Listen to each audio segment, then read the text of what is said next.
గండికోటలో దారుణ హత్యకు గురైన బాలిక వైష్ణవి మర్డర్ మిస్టరీ వీడింది.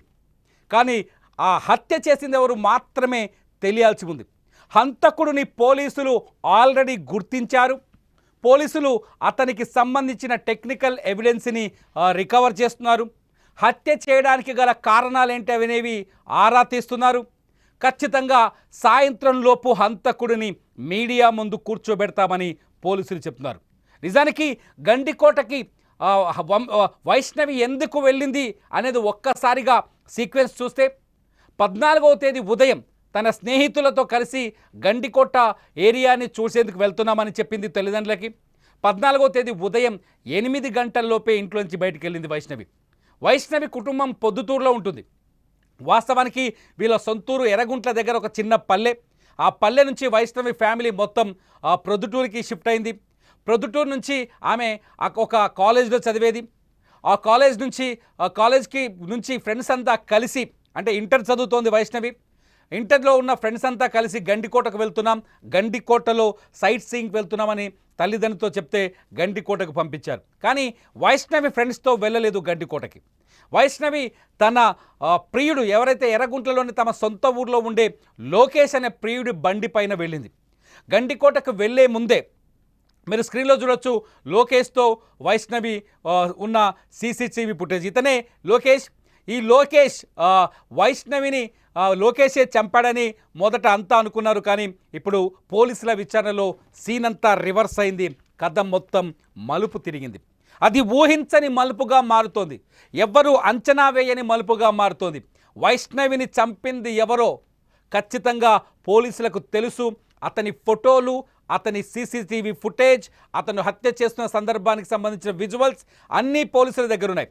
మీరు గండికోటలో పోలీసులు రీసెర్చ్ చేస్తున్న వీడియోస్ చూస్తున్నారు. గండికోటలో ఇవాళ ఉదయం డిఐజీ ప్రవీణ్ తన బృందంతో వచ్చాడు. హంతకుడు ఎవరో తెలిసిన తర్వాత హత్య జరిగిన తర్వాత ఎలా జరిగిందనే అంశాన్ని సీన్ రీకన్స్ట్రక్ట్ చేస్తున్నారు.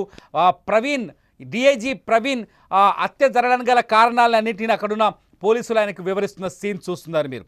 గండికోటకు వచ్చే ముందే లోకేష్ అలాగే బాధిత వైష్ణవి వీళ్ళిద్దరూ ఒక ప్రాంతంలో రూమ్ తీసుకొని దాదాపు 2 గంటలు అక్కడ ఉన్నట్టుగా పోలీసులు బాహాటంగానే చెబుతున్నారు. ఆ తర్వాత లోకేష్ ఆ అమ్మాయిని తీసుకొచ్చి గండికోట గేటు దగ్గర ప్రధాన ద్వారం దగ్గర వదిలేసి అక్కడి నుంచి వెళ్ళిపోయాడు. మనకు విజువల్స్లో నిన్న చూసాం మనం. ఒక చోట ప్రవీణ్ వెనకాల బండి మీద కూర్చున్న వైష్ణవి వీడియోని, సీసీ ఫుటేజ్, అలాగే ప్రవీణ్ గంటలోపే తిరిగి వెనక్కి వస్తున్న సీసీటీవీ ఫుటేజ్ని. 8 గంటలకు వాళ్ళ ఒక రిసార్ట్కి వెళ్ళారు. అక్కడ 2 అవర్స్ గడిపారు. 10 గంటలకి లోకేష్ ఈ అమ్మాయిని గండికోట మెయిన్ ద్వారం దగ్గర వదిలేసి 11 గంటలకు అక్కడి నుంచి ఒంటరిగా బండిపైన వెళ్ళిపోయాడు. లోకేష్ ఒంటరిగా బండిపైన వెళ్ళిపోయేటప్పటికీ కూడా వైష్ణవి ప్రాణాలతోటే ఉంది, సురక్షితంగా ఉంది. ఆమె జోలికి ఎవ్వరూ రాలేదు. పోలీసులు చెప్పిన దాని ప్రకారం చూస్తే వైష్ణవిని గండికోటలో వదిలేసిన తర్వాత ఆమె స్నేహితుల కోసం అక్కడ ఎదురు చూస్తున్నట్టుగా కూడా కొంత సమాచారం ఉంది పోలీసుల దగ్గర.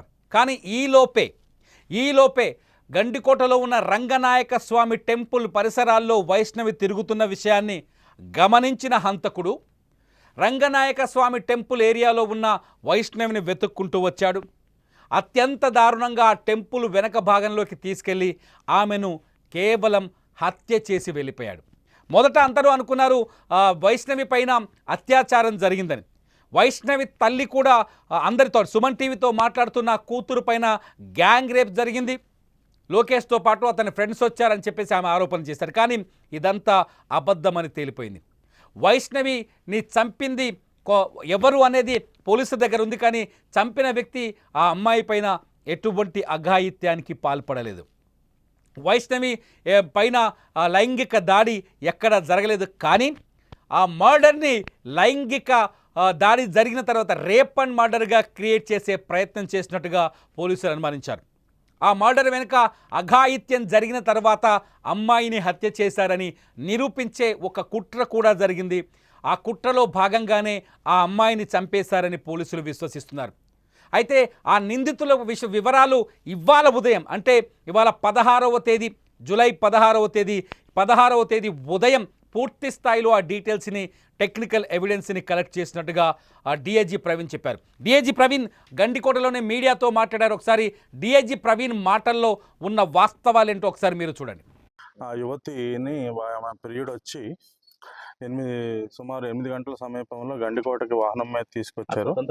తీసుకొచ్చిన తర్వాత ఒక ప్రైవేట్ లాడ్జ్లో 2 గంటలు ఇద్దరు గడిపారు. గడిపిన తర్వాత గండికోట గుమ్మం దగ్గరలో కోట గుమ్మం దగ్గరలో 10 గంటల 40 నిమిషాలకి విడిచిపెట్టి ఆయన ప్రియుడు వెళ్ళిపోవడం జరిగింది.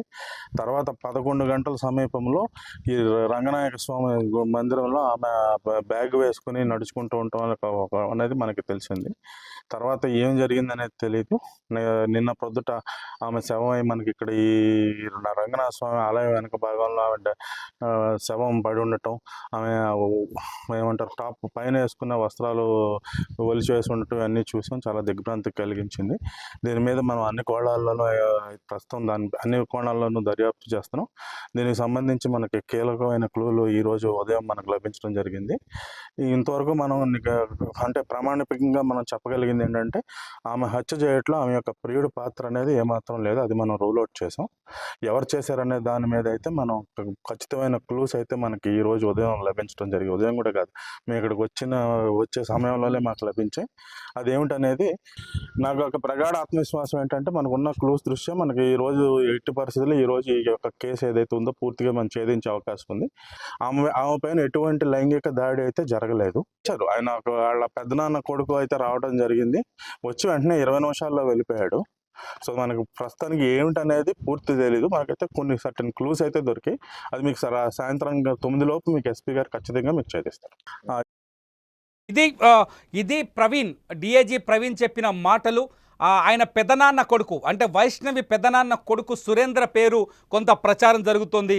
అతని పాత్ర ఉందనే చర్చ కూడా మీడియాలో జరుగుతుంది. కానీ వాస్తవాలు ఇంకా బయటకు రావాల్సి ఉన్నాయి. సురేంద్ర ఫోటోలు కొంత సోషల్ మీడియాలో కూడా హల్చల్ అవుతున్నాయి. కానీ సురేంద్ర 2 రోజులుగా తన చెల్లెలి మరణం పట్ల తీవ్రమైన బాధను వ్యధతో కనిపిస్తున్నాడు. తన చెల్లెలిని హత్య చేసిన వాళ్ళని కఠినంగా శిక్షించాలని చెప్తున్నారు. కానీ ఇతనే అనుమానితుడనే చర్చ కూడా జరుగుతోంది. కానీ ఇందులో పోలీసులు ఇంకా ఎటువంటి స్పష్టమైన ధృవీకరణ ఇవ్వలేదు, అధికారికంగా చెప్పలేదు. సురేంద్ర మాత్రం తన చెల్లెలి మరణానికి కారణమైన వ్యక్తుల్ని కఠినంగా శిక్షించాలంటున్నాడు.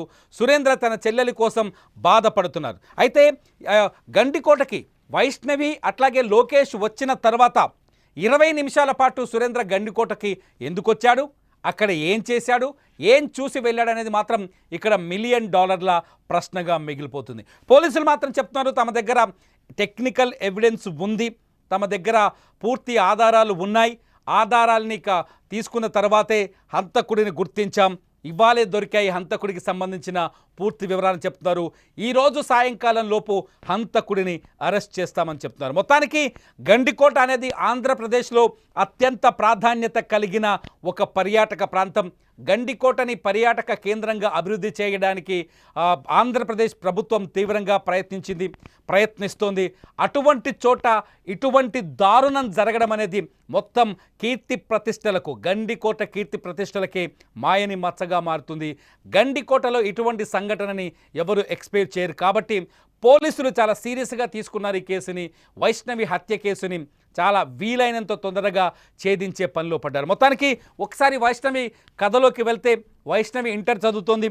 లోకేష్ అనే వ్యక్తితో ఆమెకు సంబంధం ఉన్నట్టుగా తెలుస్తోంది.